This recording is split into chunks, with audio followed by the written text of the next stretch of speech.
92 FM. Todo mundo tá aqui. Fatos em destaque.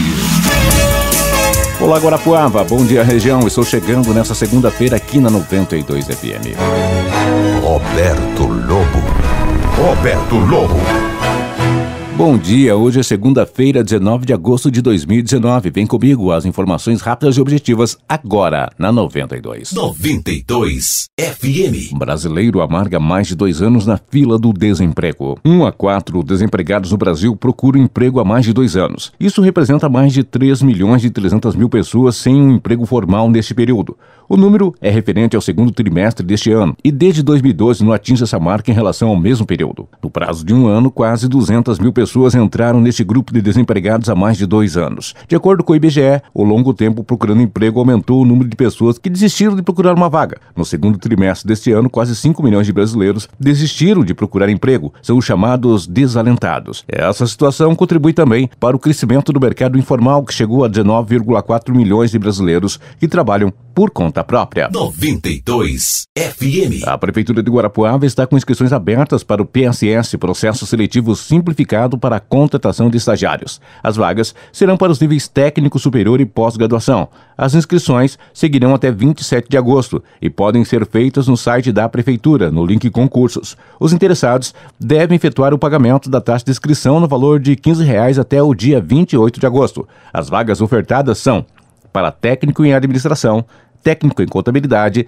técnico em radiologia, técnico em secretariado, técnico em segurança do trabalho, administração, arquitetura e urbanismo, biomedicina, ciências contábeis, ciências econômicas, engenharia de produção, engenharia elétrica, geografia, história, secretariado executivo e pós-graduados em enfermagem e serviço social. A seleção de estagiários será por meio de uma prova objetiva com 20 questões de múltipla escolha, prevista para 15 de setembro, às 10 horas. 92 FM. Esportes. A 15ª rodada disputada no fim de semana foi marcada por muitos gols e mudanças na parte de cima da tabela do campeonato. E teve também estreia iluminada, como o Morumbi lotado. São Paulo estreou as contratações de Daniel Alves e Joafran diante do Ceará, e coube aos jogadores participarem diretamente do gol da vitória. Aos 39 da primeira etapa, o lateral espanhol cruzou, Raniel ajeitou para Daniel Alves, que se livrou da marcação e marcou o gol da vitória. Final, São Paulo 1, Ceará 0. O resultado manteve o time paulista na 5ª posição, mas fez o tricolor diminuir a distância para o líder Santos para 5 pontos. O Ceará está na 11ª colocação. O líder Santos foi até Minas Gerais encarar o Cruzeiro na estreia do Rogério Ceni no comando da Raposa, e o novo treinador contou com a falta de concentração do Peixe em sua primeira partida. Antes do primeiro minuto de jogo, Gustavo Henrique vacilou, Pedro Rocha roubou a bola e foi parado com falta pelo zagueiro santista. Anderson Denroco foi avisado pelo árbitro de vídeo e expulsou o defensor santista. Com 1 a mais desde o começo da partida, o time celeste martelou e dominou o primeiro tempo, mas só aos 43 foi balançar a rede com gol de Fred, que não marcava há muito tempo. No segundo tempo, logo no comecinho, Thiago Neves ampliou e pôs fim ao jejum cruzeirense. Final, Cruzeiro 2, Santos 0. A Raposa subiu uma posição e saiu da zona de rebaixamento. Agora ocupa a 16ª posição. Apesar da segunda derrota seguida, o Peixe ainda é o líder com 2 pontos de vantagem. Quem mais se beneficiou no tropeço santista foi o Flamengo. Jogando em Brasília contra o Vasco, o rubro-negro não perdoou e fez 4-1 em cima do rival Vasco, com 2 gols de Gabriel, um de Arraqueta e outro golaço de Bruno Henrique. O Fla decretou sua vitória por 4-1. Leandro Castan fez o de honra para o Gigante da Colina. Os 3 pontos deram ao Fla a segunda posição, à frente do caso do Palmeiras, com apenas 2 pontos a menos que o Santos. Já o Vasco está em 15º lugar. Fora de casa, o Verdão não aproveitou o vacilo do primeiro colocado, jogando em Porto Alegre contra o Grêmio. O Palmeiras saiu na frente com o Dudu,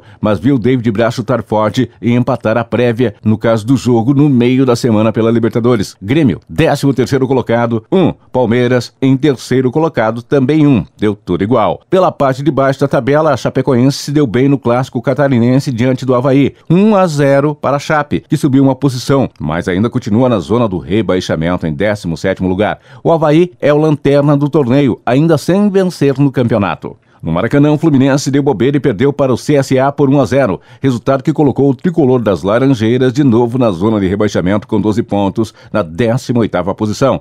O CSA tem 1 ponto a menos e é o 19º da tabela. Bahia e Goiás empataram em 1-1 na Arena Fonte Nova. O resultado manteve o tricolor de aço na 10ª posição, enquanto o Esmeraldino pulou para o 12º lugar. O duelo entre Atlético Paranaense e Atlético Mineiro, na Arena da Baixada, melhor para os donos da casa. 1-0 para o Furacão em cima do Galo. O time paranaense ganhou 3 posições e agora é o 8º colocado, enquanto a equipe mineira se manteve no 4º lugar.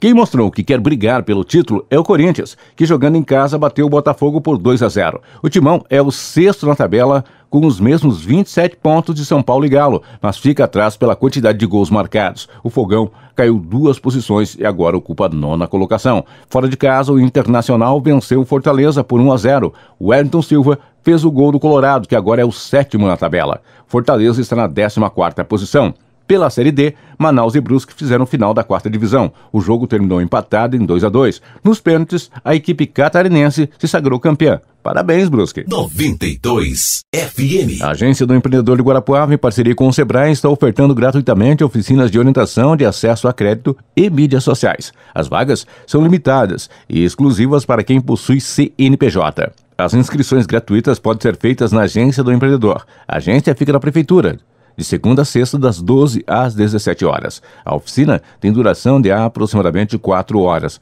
Todos os participantes terão certificado do Sebrae. 92 FM. A indústria de cliques fraudulentos em publicidade digital deve causar um prejuízo de 42 bilhões em 2019, de acordo com a consultoria Juniper Research. O executivo da Click6, empresa que combate fake cliques, Miquel Primo, afirma que, de modo geral, as fraudes se dividem em 2 categorias. Tem 2 tipos de fraude. A fraude de concorrentes que promovem os cliques artificiais para prejudicar outras empresas que competem com ela no mercado. Então, ela quer, na verdade, consumir o orçamento do concorrente. E existe um segundo tipo de fraude, que é a fraude de veículos, sites, portais, que procuram promover uma audiência maior do que a real para poder ter uma receita publicitária maior do que deveriam. Segundo Michel Primo, a chamada click frauds envolve ações que forçam o anunciante a gastar com cliques que não foram feitos por consumidores reais. Neste caso, robôs clicam de maneira consecutiva em anúncios e fazem o responsável por ele pagar por visualizações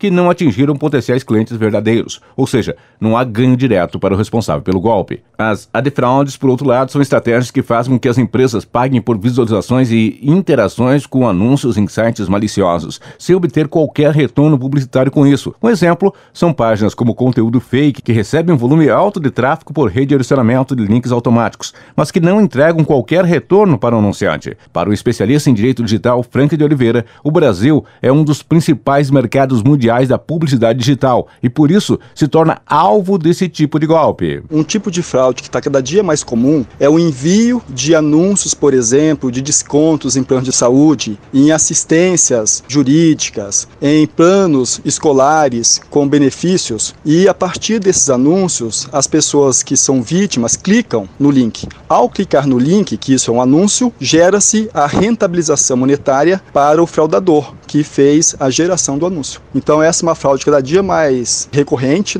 que vem então envolvendo a área de publicidade. Segundo a Click6, entre as melhores estratégias para evitar golpes na publicidade digital estão softwares que monitoram o tráfego e identificam o comportamento anormais, assim como a escolha adequada dos parceiros que fazem parte do ecossistema de marketing da empresa. Segundo a estimativa da Jumper, o prejuízo causado por cliques fraudulentos deve bater a marca de 100 bilhões anuais em 2023. 92 FM. Este foi o Fatos em Destaque, edição especial desta segunda-feira. Eu ainda retorno às 14, às 18, às 22 e às 7. Um grande abraço na sequência de Super Music 92. 92 FM. Todo mundo tá aqui.